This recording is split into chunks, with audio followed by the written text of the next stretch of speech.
Hello once again. I have got a really cool piece of vintage computer equipment that we're going to look at today. This is a brand new, sealed in the box since 1997, Linksys Ether16 10BASE-T LAN card.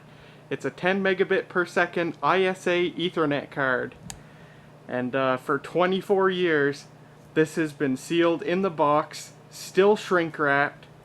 I found this at a thrift store about a year ago, and I paid pocket change for it. I don't remember how much, but it was like $1 or something like that. And I've never, it's just been sitting on the shelf for a year, just because I've had other stuff going on. Well, we're finally at the point where I want to take a look at this thing. So today we're going to unbox this brand new old stock vintage Ethernet card. We're going to see what you got when you bought an Ethernet card in 1997. Pretty early days for Ethernet in home computing. Ethernet in, offices, business computing had been around for over a decade already at that point. But in the late 90s, it was still a pretty new thing in the home. You would pretty much only use one if you happened to have high-speed internet, which again was quite a newfangled thing still in 1997 in the home. But we're going to unbox this and see what you got in the package, and we will install this in a computer I have that has never had Ethernet installed, and so it should be pretty cool. So let's get started. Here's the box. Of course, Linksys, still a very common name in networking equipment today. They became especially well known beginning in the early 2000s with their very famous WRT54G series of wireless routers, which were the routers that were, for many people, their first foray into wireless networking. And you get a picture of the card there, 16-bit ISA card. They show it with some sort of hub or switch, although that doesn't come in the box. Apparently it was part of the Instant Ethernet series. Ether16 10BASE-T LAN card. Blazing network speed that's a snap to install. On the box here it says Windows 95 and NT compatible. It's Novell NetWare compatible. The NetWare Yes emblem there. Let's see what it says here. 16-bit ISA 10BASE-T network adapter for 386, 486, and Pentium desktop PCs. Well, if my assumptions are correct, it should work in more types of PCs than that, which is what we'll get to later. If you don't know what 10BASE-T means, that was just the name of the Ethernet standard. 10BASE-T was 10 megabits per second over a Cat5 twisted pair cable, the common Ethernet cable that we use today. Well, normally today we use Cat6 cable, but you can certainly still use, and you often do still see, Cat5 and Cat5e cabling. The earliest Ethernet standards were 10BASE-2 and 10BASE-5, and they actually carried the data over a coaxial cable. 10BASE-2 used a thinner coaxial cable, and then 10BASE-5 used a really thick coaxial cable. 10BASE-2 was more common, and was pretty much the most common standard until the early or mid-90s when 10BASE-T took over. I hope someday I can get all the equipment I need to demonstrate a 10BASE-2 Ethernet network. High-speed 16 kilobyte buffer for fast file and graphics access. Graphics access? Oh, maybe for like remote desktop stuff? Or a net meeting or something? Don't know. Windows 95 and NetWare NE2000. That's really, really important for what I'm going to try today. NetWare NE2000 compatible for quick setup. Perfect for sharing files, printers, CD-ROMs, email, and more. Yeah, if you had, two computers in your household, one that was yours and one that was your kids, and your kids might have been an older model that didn't have a CD-ROM drive, and kid wanted to play some new game that came on a CD, but he couldn't put it in his computer. If they were networked together, the other computer that had a CD-ROM drive could share that CD-ROM drive. across the other computers. Plug and play, Linksys, making connectivity easier. What else do we got? More stuff on the back. The Ether16 10-base LAN card is the fastest, most reliable 16-bit plug-and-play network adapter that your networking dollars can buy. Ready to run right out of the box with the widest range of networking hardware and software, multimedia, publishing, and other demanding network applications. It transforms your desktop into a network powerhouse in seconds. Just connect it to your 10-base T hub with a networking cable and go.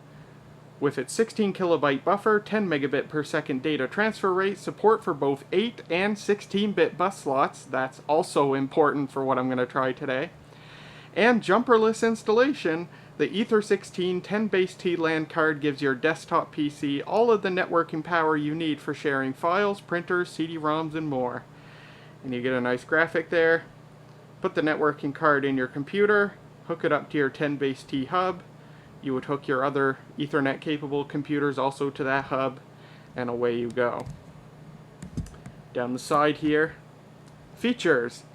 16-bit ISA plug-and-play 10-base T adapter for desktop computers, attaches quickly to any 10-base T hub with UTP cabling, that's unshielded twisted pair.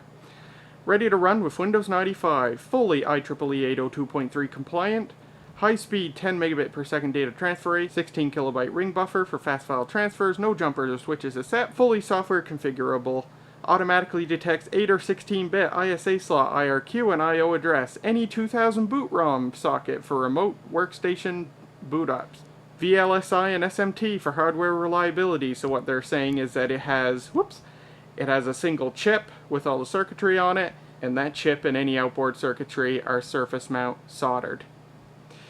Easy to read LED indicators, free technical support, and software upgrades. 5-year limited warranty. Ready to run with Novell NetWare, Personal NetWare and NetWare Lite, Microsoft Windows 95, Windows for Workgroups, Windows NT, Artisoft LANtastic, Microsoft LAN Manager, IBM PC LAN, Banyan Vines, DECnet, PathWorks, Linux, Santa Cruz Operation Unix, Sun PC NFS with NDIS, OS2 with NDIS or ODI, FTP, PC, TCP, and more. Model number LNE2000T. Package contents: Ether16 10-base T LAN card, 3.5-inch program disc, and user guide. And Linksys gave you their information there. They had an email address and a website.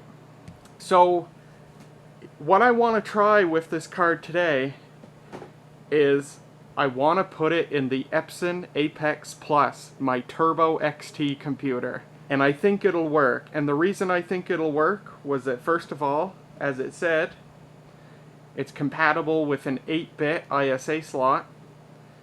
And also, and just as importantly, it is Novell NetWare NE2000 compatible. NE2000 was the biggest, or perhaps the only, network interface card standard. Everything supported it. Every operating system, every networking software that was out there, they all have built-in support for NE2000. If your card could emulate a Novell NE2000 Ethernet card, it was compatible with anything and everything, and this card is. And that's really important. That means this card should be relatively easy to get working in MS-DOS on an XT class computer. So I am very excited, and that's what we're going to try here today. So without further ado, let's break this shrink wrap after 24 years and open the contents. Okay, I started breaking the seal, and then I thought, hey, I've got a tripod, might as well use it.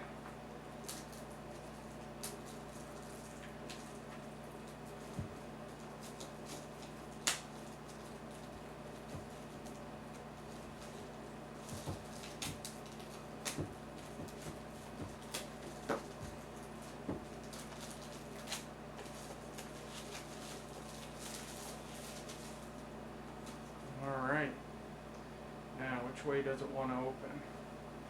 Oh, it just pushes out. Ah. Very nice. Okay. Ooh. Read me first. Read me first. Express setup. Plug and play Ether16 10-base-T LAN card quick setup guide. Plug and play 16-bit ISA network card that works with both standard and plug and play PCs. In order to get your card up and running fast, we recommend reading the Ether16 LAN card user guide before beginning the installation. Card setup consists of key steps. Unpack the hardware, turn PC off, insert the card, connect the Ether16 to a 10-base-T hub with a Category 5 network cable. If your computer isn't plug and play, find a unique IRQ number and memory I/O address for the card to use, then configure the card with the Ether16 setup program on disk 1. Oh god, this this might up the difficulty level for me. The setup program also allows you to run diagnostic tests on the card to make sure it's functioning properly. For best results, run a quick diagnostic test to make sure the hardware is properly installed. Maybe I'll get lucky and the defaults work. Install the Ether16's network software driver for your particular network. Okay. Oh, they had a BBS at the time. How quaint. And the World Wide Web.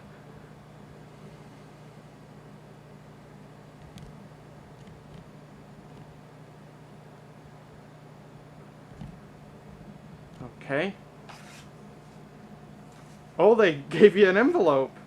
Or a postcard or something. Oh, it's for product registration. Look at that. No post is necessary if mailed in the United States. Well then, fine.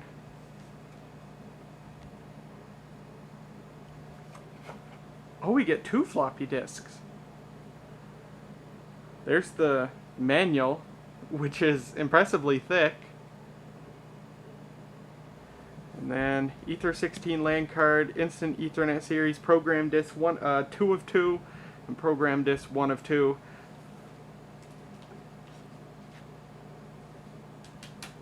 And then,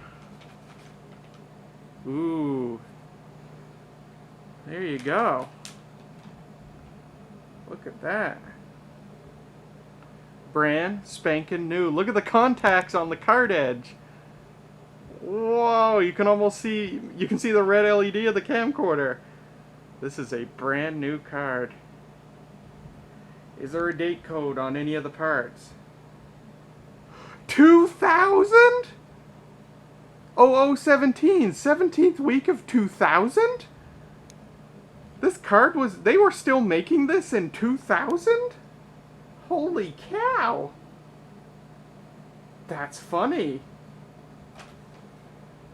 And that number there starts with 00. This card was made in 2000. Wow, a full 3 years after the copyright date on the box.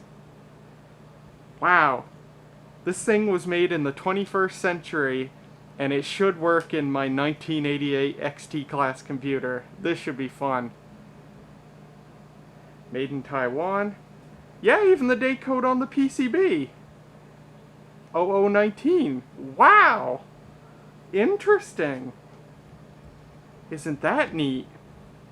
Because it is indeed a very mid-90s card with that boot ROM dip socket there. This card was made way after its time.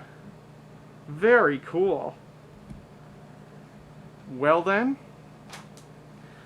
let me peruse the manual in case by chance, I won't hold my breath, but in case by chance it has some DOS specific information or contents of the floppy disk or something. And then we'll set up the Epson Apex Plus, install this card, and we'll see if we can get it working. Get the Epson Apex Plus on the internet is my goal. So at the time this manual was printed, Linksys was selling an LNE 2000 which had both a 10-base-T connector and a 10-base-2 coax connector. But I have the LNE 2000T, which just has 10-base-T. Okay, it is 2 weeks later, and I am sorry to report that I never got this card working in the Epson Apex Plus. I taped probably an hour of footage trying to get the card working, but despite its NE2000 compatibility and its alleged 8-bit ISA slot compatibility, this card does not work in an XT system. I did a lot of research, a lot of Googling. It seems I'm the first person to try and get this particular card working on an XT system. There's no other evidence on the internet of someone trying to get this particular card to work on an XT system. But I asked on Retro Machines, the retro computing Facebook group, which I'm a moderator of, and people gave me some ideas. Nothing worked. Basically what would happen was, I put this card in the ISA slot, booted up the computer, ran the Linksys setup program. Linksys setup program opened, it saw the card, but it would not let me choose any IRQ or I/O address other than one particular set. And when I chose that particular IRQ and I/O address, the Linksys driver would see the card. I'd run the Linksys DOS driver, and it would see the card, but the card wouldn't actually communicate on the network. It just wouldn't do anything. And I tried putting the card into plug-and-play mode, and nothing changed. The packet driver would see the card, but the card just wouldn't communicate on the network at all. Somebody said, hey, you know, with like there's a certain 3Com card that works in an XT, but the configuration software only works in a newer machine. So I put this card in my Socket 7 machine and booted up into DOS on that and configured the card that way. Didn't change anything. I think this card just, it might work in an 8-bit slot. Linksys might be right about that. But it might just not work on an XT class system with its limited number of IRQs and stuff like that compared to newer systems. I don't know. All I know is I tried a bunch of stuff and it didn't work. As a sanity test, while I had this card in the Socket 7 system, I booted into Windows 95. Windows 95 immediately picked it up as an NE2000 card. It immediately connected to the network, and in about 30 seconds, I was at google.com in Internet Explorer. So there is nothing wrong with this card. It just does not work in an XT class system. So that's too bad. But here's a funny story. When I opened up the Socket 7 system to test this card in it, I took out another Ethernet card that was already in it, and that Ethernet card was this. Doesn't that look pretty gosh darn familiar to this? They are the exact same card. This is a D-Link DE220P, completely different brand name on it, exact same friggin' card, 100% identical. No, 99% identical. The only difference is that little chip right there is through hole on this card, and it's surface mount on this card. Everything else is identical. So I decided, hey, might as well try putting this card in the Epson and see if it'll work. Nope. D-Link's configuration program for this card for DOS is exactly the same as Linksys' program. They literally just changed the brand name. This is some generic card that was made by who knows who. Maybe the same company that manufactured Novell's cards, I don't know. But the configuration software is exactly the same. Someone just backspaced the Linksys name and typed in D-Link. And it's exactly the same, and it also didn't work. So, anyway, now you know two cards that don't work in an XT class system. So I'm sorry that this video didn't turn out as planned, but I'm not done yet. For slightly too much money, I went on eBay and I bought a 3Com Etherlink 3, a Ethernet card that is well known to work on XT class systems. So when that card comes in, and hopefully presumably works according to the seller, we will make a video of getting the Epson Apex Plus on the internet. So until then, thank you very much for watching. Someone expressed interest to me of buying this card off me, so I'm going to be selling it to them. I'm just waiting for them to pay me, and this card will be going off to a new home, which helps pay a bit for the 3Com card that I bought on eBay. But we still got to see what you got when you bought a brand new Ethernet card in 2000. So there you go. Thank you very much for watching, and I'll see you next time.